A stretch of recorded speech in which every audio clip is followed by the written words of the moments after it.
नमस्कार दोस्तों, कैसे हैं आप लोग। उम्मीद करता हूं कि सभी लोग स्वस्थ होंगे और मस्त होंगे। स्वागत करता हूं आपका गौतम सीटेट क्लासेस में।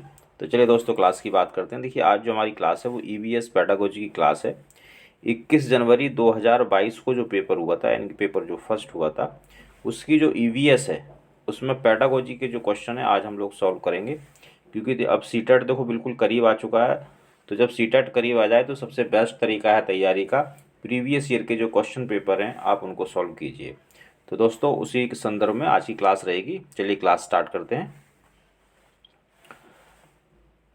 76 क्वेश्चन है। ईवीएस के संदर्भ में बच्चा अपने वातावरण को निम्न में से किस ढंग से देखता है। किस ढंग से देखेगा? पॉजिटिव ढंग से देखेगा। देखिए, मेरा जो पढ़ाने का तरीका है वो पॉजिटिव एंड नेगेटिव का है, आप लोगों को पता ही होगा। तो जो भी सीडी और पेडागोजी के प्रश्न हैं, चाहे पेडागोजी किसी भी सब्जेक्ट की हो, उसको आप इस तरह से पढ़ने की हैबिट बनाइए कि वो पॉजिटिव पूछ रहा है या नेगेटिव पूछ रहा है। तो पॉजिटिव अगर पूछ रहा है तो पॉजिटिव वर्ड्स ढूंढेंगे, उसे पृथक रूप में, पृथक यानी कि अलग करना नेगेटिव, उसे समग्र रूप में समग्र पॉजिटिव, उसके साधारण रूप में इसमें ना कुछ नेगेटिव है ना कुछ पॉजिटिव है, उसके थीम के रूप में इसमें ना कुछ नेगेटिव ना कुछ पॉजिटिव, तो ये होल्ड पे रहेंगे। पॉजिटिव पूछ रहा था, आंसर आ गया पॉजिटिव। देखिए, पॉजिटिव और नेगेटिव एक ऐसा तरीका है जिसे अगर आप अपना लेंगे तो 101% आप ये मान के चलिए कि आपका सीटेट क्लियर हो ही जाएगा। अगला प्रश्न देखेंगे। ईवीएस की पाठचर्या की रूपरेखा निम्न आधार पर बनाई गई। देखिए, ये थ्योरेटिकल क्वेश्चन है। जब थ्योरी का क्वेश्चन होता है तो हम थ्योरी के हिसाब से ही करेंगे। किस आधार पर बनाई गई है? तो भाई ये फिक्स्ड है, ये थीम के आधार पर बनाई गई है। अगर आप ईवीएस की बुक्स देखेंगे जो कि थर्ड, फोर्थ और फिफ्थ क्लास में प्रयोग होती हैं, तो वो सभी की सभी जो बुक्स हैं वो थीम के आधार पर हैं। थीम में आपकी 6 थीम और 4 उप थीम हैं। अगर आपने थीम और उप थीम का वीडियो नहीं देखा है तो ज़रूर देख लें, बहुत बढ़िया वीडियो बनाया हुआ है मैंने। और साथ में ही उसमें ट्रिक भी दे रखी है, तो ट्रिक के माध्यम से आप उसको याद कर लेंगे। कहाँ मिलेगा आपको? Theories and thinkers. Theories and thinkers, ये एक प्लेलिस्ट है मेरे चैनल पे, उस पे जाके देख लीजिए। थीम का वीडियो आपको उसमें मिल जाएगा। फिर भी अगर किसी को नहीं मिलता है तो आप मुझे व्हाट्सअप कर दें मेरे नंबर पर, मैं वीडियो भेज दूंगा आपको। अगला प्रश्न देखेंगे। एनसीएफ 2005 में कक्षा 3 से 5 तक ईवीएस को एक ऐसे विषय के रूप में देखता है जो निम्न प्रत्ययों एवं विचार वस्तुओं को आपस में एकीकृत करता है। किसे एकीकृत करेगा? पॉजिटिव चीज को एकीकृत करेगा। तो ढूंढ लेते हैं। विज्ञान एवं सामाजिक विज्ञान। देखो, इसमें 2 चीजें दे रखी हैं, विज्ञान, सामाजिक विज्ञान, भाषा और गणित। अगर भाषा और गणित की बात करें तो कक्षा 1 व कक्षा 2 में ईवीएस भाषा और गणित के माध्यम से पढ़ाई जाती है, जबकि क्वेश्चन है 3 से लेके 5 तक, तो ये तो आंसर हो ही नहीं सकता। विज्ञान, सामाजिक विज्ञान, पर्यावरण शिक्षा, विज्ञान, सामाजिक विज्ञान एवं भाषा। दोबारा से भाषा आ गया तो ये प्रश्न नहीं हो सकता, क्योंकि भाषा के माध्यम से ईवीएस क्लास 1 और क्लास 2 में पढ़ाई जाती है। तो अब 2 आंसर हैं, या तो आंसर ये है या आंसर ये है। तो इसमें विज्ञान और सामाजिक दे रखा है, इसमें विज्ञान, सामाजिक और पर्यावरण शिक्षा। ये ब्रॉड है, जो ब्रॉड है वही आंसर है, ये भी ध्यान रखो आप सीटेट की पैडा में। एक ईवीएस की अध्यापिका को अपनी ईवीएस की कक्षा में निम्न में से किन चुनौतियों का सामना करना पड़ सकता है। तो वही जो चीज़ें जरूरी हैं वही चुनौती के रूप में हम प्रयोग करेंगे, यानी कि पॉजिटिव। कक्षा का बहुसांस्कृतिक आयाम, बहुसांस्कृतिक बहुभाषा पॉजिटिव होता है। प्रत्येक विद्यार्थी की भावना, इसका भी ध्यान रखना पड़ेगा। प्रत्येक के समुदाय, संस्कृति व जीवन शैली का भी टीचर को पता होना चाहिए। कक्षा में अनुशासन की कोई खास आवश्यकता नहीं, वैसे भी ये नेगेटिव है तो उसको छोड़ देंगे। ए बी सी आंसर हो जाएगा, ए बी सी यानी कि फोर्थ। अगला प्रश्न देखेंगे। प्राथमिक स्तर पर ईवीएस पढ़ाने का सबसे उपयुक्त लक्ष्य क्या है? सबसे उपयुक्त लक्ष्य कौन सा होगा? पॉजिटिव होगा। तो क्या करेंगे? पॉजिटिव वर्ड्स ढूंढेंगे। अब कुछ बच्चे सोच रहे हैं ये पॉजिटिव और नेगेटिव वर्ड्स क्या होते हैं। अगर आप ये जानना चाहते हो तो आपको क्लासेस देखनी पड़ेंगी। कौन सी क्लासेस? जैसे आपको ईवीएस पढ़ाई क्लास देखनी है तो ईवीएस पेडागोजी का जो प्ले लिस्ट है उसमें जाओ, उसमें सारी क्लासें पड़ी हुई हैं। उसमें आप ध्यान से देखेंगे, आपको एक एक शब्द समझ में आएगा और आप पॉजिटिव नेगेटिव सीख जाएंगे। सीडी क्लास देखिए, क्लास 1 से देखिए। हिंदी पढ़ाई क्लास देखिए, क्लास 1 से देखिए। सारी क्लासेस देखेंगे आप, जैसे 8-10 क्लासेस देख लेंगे आपको बहुत मज़ा आएगा और चीज़ों को आप सीख जाएंगे। तो प्राथमिक स्तर पर ईवीएस पढ़ाने का सबसे उपयुक्त लक्ष्य क्या है? पॉजिटिव लक्ष्य होगा। तो पॉजिटिव वर्ड ढूंढेंगे। ईवीएस के विभिन्न प्रत्ययों के वर्णन एवं परिभाषाएं विकसित करना। वर्णन करना नेगेटिव होता है, परिभाषा नेगेटिव होता है। अपने वातावरण का अन्वेषण करने के लिए विद्यार्थी को अवसर देना। अवसर देना पॉजिटिव, अन्वेषण पॉजिटिव। विद्यार्थी को ईवीएस के प्रत्ययों को सीखने के लिए सहायक होना, ये ना नेगेटिव है ना पॉजिटिव है, क्योंकि इसमें मेरा बताया हुआ नेगेटिव और पॉजिटिव कोई वर्ड नहीं, तो इसको होल्ड पे करो। शिक्षक द्वारा साझा की हुई ठोस जानकारी द्वारा विद्यार्थी को ईवीएस सीखने के लिए प्रोत्साहित करना। प्रोत्साहित करना ही पॉजिटिव है। तो आप देखो इसमें दो पॉजिटिव हो गए। जब इस तरह की कोई कंडीशन आ जाए तो फिर क्या करना है, सबसे पहले देखेंगे बच्चे का भला कहाँ हो रहा है, बच्चा कहाँ कंफर्टेबल फील कर रहा है, बच्चा लर्निंग बाय डूइंग कहाँ कर रहा है। तो देखिए इस वाले ऑप्शन में बच्चा अपने वातावरण का खुद ही अन्वेषण कर रहा है। इसमें टीचर उसको स्पून फीडिंग करा रहा है, तो इसमें टीचर एक्टिव है। जिसमें टीचर एक्टिव है वो नेगेटिव, जिसमें बच्चा एक्टिव है वो पॉजिटिव। तो आंसर हो गया सेकंड। अगला प्रश्न देखेंगे। ईवीएस की पाठचर्या में परिवार और मित्र क्या है? परिवार और मित्र थीम है। थीम का क्वेश्चन जरूर आएगा, आप पढ़ लीजिए। 3 नंबर का भी प्रश्न आ जाता है थीम में से। बहुत बेहतरीन वीडियो बना हुआ है थीम, आप इसको जरूर देखें। इसका लिंक भी मैं डिस्क्रिप्शन में दे दूंगा, तो आप उसमें जाकर देख लीजिएगा। अगला प्रश्न देखेंगे। अर्थपूर्ण ईवीएस की शिक्षा संभव हो सकती है, कब होगी? जब कोई पॉजिटिव काम होगा। तो क्या ढूंढेंगे? पॉजिटिव वर्ड्स ढूंढेंगे। विद्यार्थी के स्थानीय अनुभव विद्यालय के अनुभव से संबंधित हों। स्थानीय पॉजिटिव, अनुभव पॉजिटिव, अनुभव पॉजिटिव। विद्यालय के ज्ञान का प्रयोग ज्ञान की रचना के लिए किया गया हो। इसमें कुछ भी पॉजिटिव नहीं है, तो इसको होल्ड पे कर दो। विद्यार्थी के स्थानीय अनुभव को उचित महत्व ना दिया जाए। अब देखो ये तो पॉजिटिव है, इसको आपने कह दिया महत्व ना दिया जाए तो नेगेटिव हो गया। प्रशिक्षित ईवीएस के शिक्षक के अनुभवों का प्रयोग। शिक्षक का कोई काम नहीं है सीटेट में, कब तक? जब तक शिक्षक के बारे में ही प्रश्न ना हो। तो ये भी नेगेटिव, ये नेगेटिव हो गया, ये नेगेटिव हो गया, ये होल्ड पे हो गया। तो आंसर क्या बचा?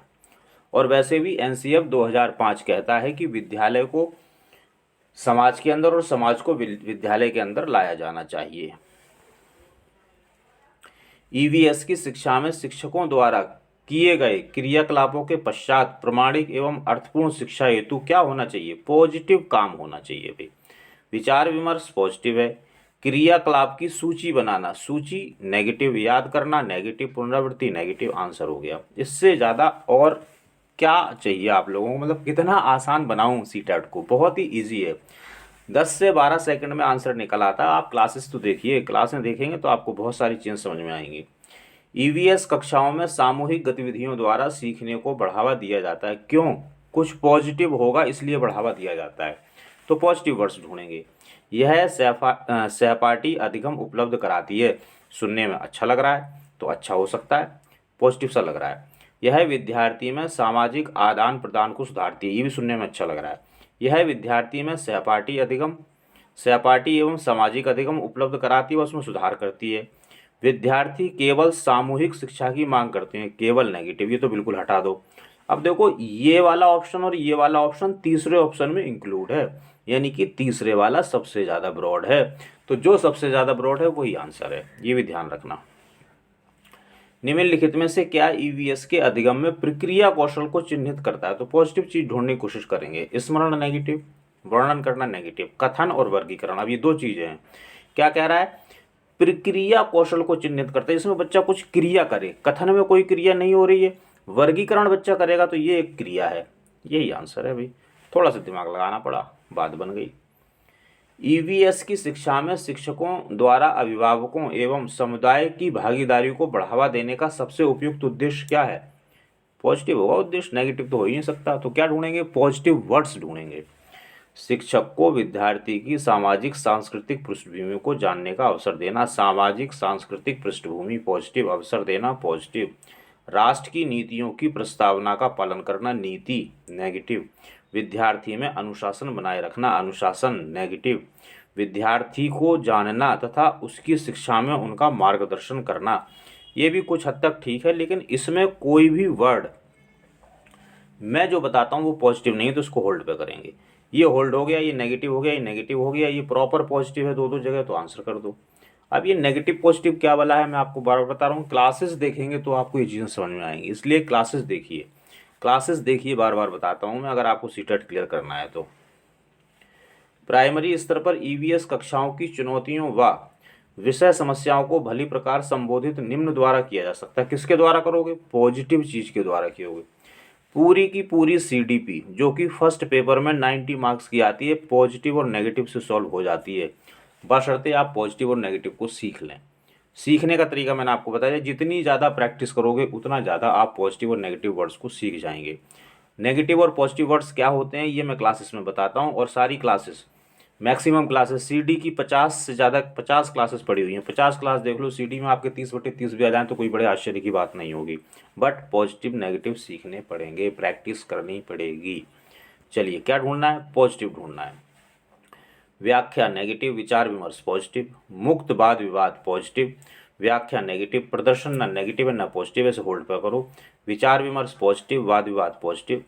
देखिए, इसमें एक पॉजिटिव, इसमें एक पॉजिटिव, इसमें दो पॉजिटिव, जो ज़्यादा ब्रॉड है वही आंसर है। व्याख्या तो नेगेटिव है ही आपकी, और इसमें भी देखो व्याख्या नेगेटिव थी, तो ये तो आंसर हो ही नहीं सकता, ये भी आंसर नहीं हो सकता। मुक्त वाद विवाद हो सकता है, बिल्कुल सही बात है, लेकिन यहाँ विचार विमर्श और वाद विवाद दोनों चीज़ें हैं, तो ये ज़्यादा ब्रॉड है, इसलिए यही आंसर है। ईवीएस में बच्चों के सीखने का गुणात्मक आकलन निम्न द्वारा किया जा सकता है। गुणात्मक आकलन, बच्चे के विचारों का अभिलेख, अवलोकन की रिपोर्ट्स, यानी कि बच्चे के अभिलेख कायम रखे जाते हैं पोर्टफोलियो में, तो पोर्टफोलियो तो बिल्कुल पॉजिटिव होता है। प्रक्रिया कौशल का अवलोकन, बच्चे का अवलोकन करके आप बता सकते हैं। कागज पेंसिल टेस्ट, तो भाई देखो, जो ये कागज पेंसिल टेस्ट होता है ये नेगेटिव होता है, ध्यान रखना। उपलब्धि टेस्ट, ये नेगेटिव पॉजिटिव नहीं होता, इसको हम होल्ड पे रखेंगे थोड़ी देर के लिए, फिर देखते हैं कि आंसर क्या होगा। तो पहला तो 100% होगा, सी बिल्कुल नहीं होगा। देखो, ऐसे प्रश्नों को जो करने का तरीका है वो यही है कि आप ये तो ये देख लो कि कौन सा जरूर होगा, तो ए जरूर होगा। अब देखो ए किस में है? ए इसमें नहीं है ना, इन दोनों में। अब ये देखो कौन सा नहीं होगा, सी बिल्कुल नहीं होगा, तो सी किस में है? सी इसमें है, तो ये नहीं होगा। अब ये आंसर है ए बी या ए बी डी, तो भाई ए और बी तो होगा। अवलोकन करना क्योंकि पॉजिटिव होता है। प्रक्रिया कौशल, बच्चा क्या क्या काम कर रहा है, क्या खेल रहा है, उसके अपने दोस्तों के साथ किस तरह के संबंध है, टीचर को गुड मॉर्निंग गुड नमस्ते बोलता है या नहीं बोलता है, सभ्य है या असभ्य है, लड़ाकू है या सीधा साधा है, क्या है, ये सब आप अवलोकन करते हैं, तो बी तो पक्का होगा। उपलब्धि टेस्ट भी लगभग टेस्ट ही होता है, टेस्ट करना, परीक्षा करना ही लगभग नेगेटिव होता है, तो डी तो नहीं हो सकता है, ए आंसर रहेगा, ए बी। अगला प्रश्न देखेंगे। निम्न में से ईवीएस शिक्षण में रचनात्मक आकलन का उपकरण क्या है? पोर्टफोलियो रचनात्मक आकलन है, दृष्टांत अभिलेख ये भी रचनात्मक है, दरमापक पैमाना ये भी रचनात्मक है, अवलोकन व रिकॉर्ड लिखना ये भी। रचनात्मक आकलन क्या होता है? फॉर्मेटिव असेसमेंट, यानी कि जो फाइनल असेसमेंट होता है, समेटिव जो असेसमेंट होता है, उससे पहले हम जो भी कराते हैं वो सब फॉर्मेटिव असेसमेंट होता है, और ये सारी चीज़ें हम कराते हैं, तो आंसर हो जाएगा आपका ABCD। अगला प्रश्न देखेंगे। अंगुलियों द्वारा अंगूठे की छाप के उपयोग से पशुओं के चित्र बनाना, ये y है, ये x है। अब देखिए क्या कहता है, उपयुक्त वाक्यांश में x व y को पहचाने। x क्रिया है, y संज्ञा है, तो पहले थोड़ा देख लेते। देखो, चित्र बनाना क्या है? चित्र बनाना क्रिया है, x क्रिया है, ये बात तय है।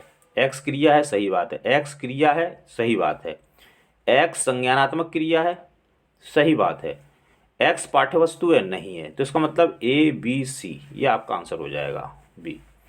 तो दोस्तों, ये आज की क्लास थी, उम्मीद करता हूँ आप क्लास पसंद आई होगी। अगर पसंद आई हो तो चैनल को सब्सक्राइब, लाइक, कमेंट, शेयर करते रहिए। कोई आपको दिक्कत है, परेशानी है सीटेट के रिगार्डिंग, इस नंबर पर आप व्हाट्सएप के माध्यम से मुझसे जुड़ सकते हैं। दोस्तों, मिलेंगे अगली क्लास में, तब तक आप सभी लोग स्वस्थ रहें और मस्त रहें।